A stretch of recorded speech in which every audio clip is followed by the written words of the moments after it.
Grace and peace to you all, and greetings from the people who are Shelter Island Presbyterian Church, the congregation that I minister to and with, way out on the very east end of Long Island, New York. It is such an honor to be here with you this day. As friends of the Burris family, I feel like I've known you all for a very long time, even though this is only my very first, hopefully, of many trips to Kansas. I've had a delightful journey these past couple days, spending time with dear friends, going to a Jayhawks basketball game at Fog Allen, and being introduced to the culinary awesomeness that is Bryant's Burnt Ends. Can I get an amen for that? There we go. So thank you all for your generosity and your warm welcome to both me and my wife Tricia being here with you all this morning.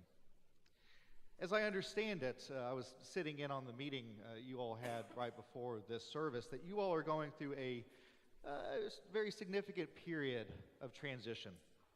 In the past couple years, you have said goodbye to several pastors and staff members and embarked on a wilderness of your own. Wildernesses can be scary times, but they can also be journeys of tremendous self-discovery.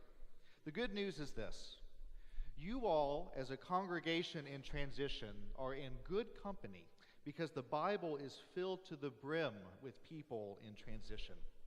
In fact, the Bible can be thought of as a collection of wilderness stories, a narrative of people such as yourselves in periods of transition. And the season of Lent is nothing more than a time of transition. As a congregation in transition, it is my prayer that this season of Lent will be a time of discovery in which you come to understand who and what God is calling you to be and to do as you look forward to greeting your new interim pastor in a couple months. Make no mistake of it. You all are in a wilderness, so it is important for you all to know that you do not go into the wilderness to die. You go into the wilderness to discover the life that God is calling you to live. Today's passage comes to us from the Revised Common Lectionary, a story of a lonely fig tree, barren and fruitless. Let us listen again for the word of the Lord. Then Jesus told this parable: a man had a fig tree planted in his vineyard, and he came looking for fruit on it and found none. So he said to the gardener, "See here, for 3 years I have come looking for fruit on this fig tree, and still I find none. Cut it down. Why should it be wasting the soil?" The gardener replied, "Sir, let it alone for 1 more year, until I dig around it and put manure on it. If it bears fruit next year, well and good. But if not, you can cut it down." Holy wisdom, holy word. Thanks be to God. Let us pray. Lord, may the words of my mouth and the meditations of all of our hearts be acceptable and pleasing in your sight, O Lord, our rock and our Redeemer. Amen. The fig tree stood so bare.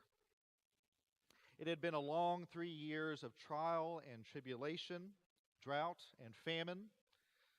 Some leaves had sprung up, but no figs were to be seen. 3 years of wilderness, 3 years of hope that seemed to have led nowhere. Its fruitlessness was not because of any lack of effort. A loving gardener had done his best to tend to the plants, to water it, to clear it of weeds, to care for it in the best way he knew. But sometimes it's just not good enough. Powers beyond his control kept the fig tree bare. It was a heartbreaking situation. No one likes to see fruitlessness. No one. Now, this fig tree had 2 cousins. One appeared in the Gospel of Mark. This other fig tree had sad tidings. Apparently, Jesus was coming along and was hungry and angry. My generation calls this hangry. And was very mad because the fig tree didn't have any fruit to share. Jesus apparently didn't even care that it wasn't even the season for figs, and he cursed the tree, proclaiming that no one should eat from it ever again. Today's fig tree also had another cousin, and this one appears in the Gospel of Matthew. Likewise, Jesus had come along and was hangry, and it was the season for figs, but no fig trees came to satisfy Jesus' cravings. Like he did with the fig tree's other cousin, Jesus curses it, and its leaves withered right there on the spot. But today's fig tree, the fig tree we are told about today, was in neither Mark nor Matthew's gospel. This fig tree comes to us from Luke's gospel, and as such graces us with a different perspective, a parable. A parable is a painting of the kingdom of heaven, something that teases our eyes to broaden our gaze and place ourselves within its narrative. Its characters are us. Its characters are God.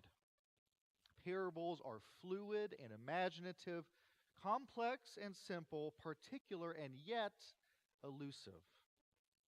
Instead of Jesus encountering the fig tree, today's fig tree has two companions: the owner of the land on which the fig tree is planted, and the gardener in charge of tending to it. After 3 long years, the owner of the vineyard has had enough. Cut it down, he says. Cut it down. Make room for something else that will grow. But the difference between this fig tree and the other fig trees in Mark and Matthew's account is that this tree in Luke's account has a good defense attorney. Defending the tree, the gardener please give me one more year, just one more year to care for it, and then we'll see where we are. And thus is the end of the parable, or its beginning, to be more accurate. Unlike the rather depressing accounts of the fig trees in the other Gospels, Luke's account has an open ending that is neither overtly positive or negative. We simply have a barren fig tree and another year to see what happens to it. Today's parable reminds me that waxing and waning periods of fruitfulness and barrenness come in many forms. They are a reality of the human condition. Sometimes we feel like a fruitful fig tree planted on firm ground, nutritious ground, bearing delicious fruit for all to eat. The marriage has just been blessed. The child has just been born. The test has just been aced. The college acceptance letter just came in. The long-awaited job promotion finally came to fruition. The church is clicking, and the congregation feels in sync and vibrant. But other times, we feel like the barren fig tree in today's parable. The marriage doesn't seem to have the life that it once had. The child just moved out of the house. The midterms are draining and stressful. The job opportunities just aren't happening. Sobriety proves to be harder than you thought. The depression is again rearing its ugly head. The congregation is in a place of anxiety and transition. Both fruitfulness and barrenness are realities of the human condition, and today's open-ended parable leaves us room for both. Maybe the fig tree does well after another year, and its fruits delight the senses, and it lives a long and happy life. Then again, maybe the fig tree continues in another year of fruitlessness and ends up getting uprooted to make way for another plant to thrive. Curiously enough, both possibilities, both fruitfulness and barrenness, make way for renewed life, either in the form of the old fig tree or a new plant. So today, together, you and I are called to finish the parable, to imagine our own ending during this season of Lent. So let's imagine together, you and I. Perhaps the gardener spends his extra year trying and trying the same old thing, using the same type of watering routine, the same type of fertilizer, the same type of weeding schedule, but to no avail. Nothing works. He puts resources and more resources trying to save this plant, but nothing seems to do the trick. No matter the love and care and passion that went into its caring, the fig tree just refuses to bear fruit. After a final year of waiting, the owner comes by and insists that the fig tree be ripped up to make room for something that will be fruitful. It's not necessarily the fig tree's fault. It's not necessarily the gardener's fault. Sometimes fruitfulness has run its course, and it's time for a different kind of fruitfulness. After the barren fig tree is pulled up, another type of plant takes root and has much more success in the same ground. This imaginative version of the parable reminds me that some fig trees are meant to die. After all, death is a part of life. Lent teaches us this. Fruitfulness and barrenness are part of the inevitable ebb and flow of faith. Relationships are created, and some last a lifetime, and others come to their natural ends. Passions and hobbies that were once obsessed over become stale and make way for new adventures. Our lives are wondrous journeys of self-discovery in which finding out something new about ourselves sometimes means letting go of another identity that we had clung to for so very long. Change happens, as I imagine this congregation is very aware of. Change means accepting a new kind of life, even if the way to that new life means a death to something else. The cross and the empty tomb remind us of that timeless truth during this season of Lent.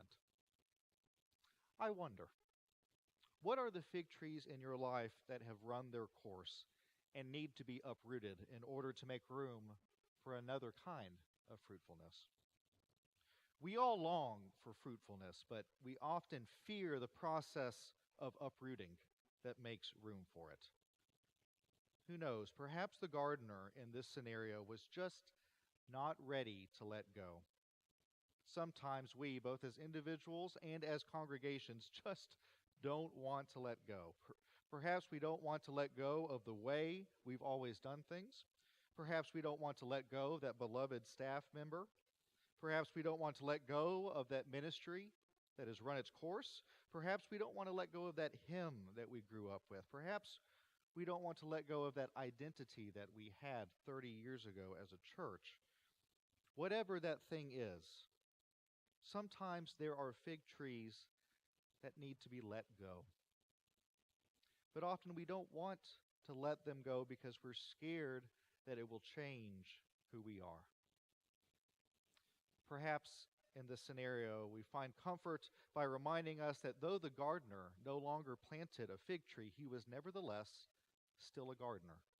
He was simply gardening something else more fruitful. Being a disciple is no different. Sometimes we are called to be disciples in different ways at different times because of this lovely, challenging, powerful, and sometimes inconvenient person known as the Holy Spirit. But perhaps we could imagine another scenario to this parable. Perhaps we could imagine that the gardener tries some new things in the extra year that he has been afforded to return the fig tree to fruitfulness. Maybe he changes his watering routine. He removes the weeds with more regularity. He tries a different type of manure. He changes his approach. And with the blessing of the Holy Spirit and a lot of love and passion, lo and behold, this fig tree springs back to life. This imaginative version of the parable reminds me that ultimately fruitfulness has been promised to each one of us. Now, that fruitfulness may or may not look like, or feel like, or taste like the old fruitfulness did. Change is, after all, relentless. But fruitfulness can be a surprising reality when barrenness seems to be the order of the day. This scenario invites us to ponder the places in our lives that we thought were dead, that after time and trust were resurrected into newness.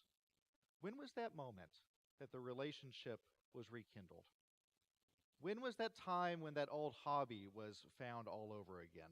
When was it that that ministry took a life of its own and began preaching the gospel in new and inventive ways? Friends, make no mistake about it, fruitfulness will come. This is the ultimate message of Lent. That is why this parable is so very crucial. No matter how you or I might choose to finish this parable, the inevitable outcome is fruitfulness in one form or another. That's the good news of the gospel. Fruitfulness will always come to fruition through the grace of God. Just a few minutes ago, you all were informed that an interim pastor has been selected for you all and will be joining you in just a few short months.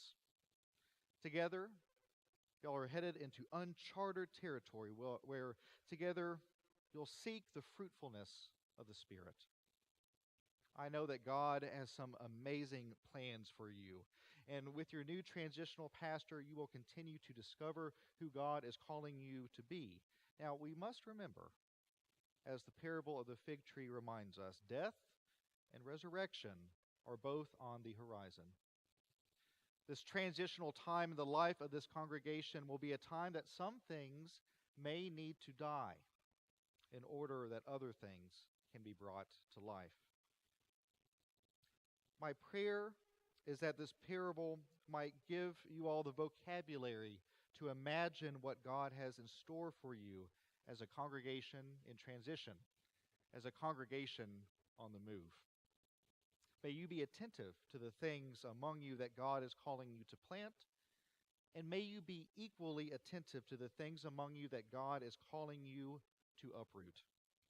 In both your lives as a congregation and in your lives as individuals, my prayer is that we might all take courage, that this Lenten journey takes us to a barren fig tree, a parable that leaves room for hope where hope might feel in short supply.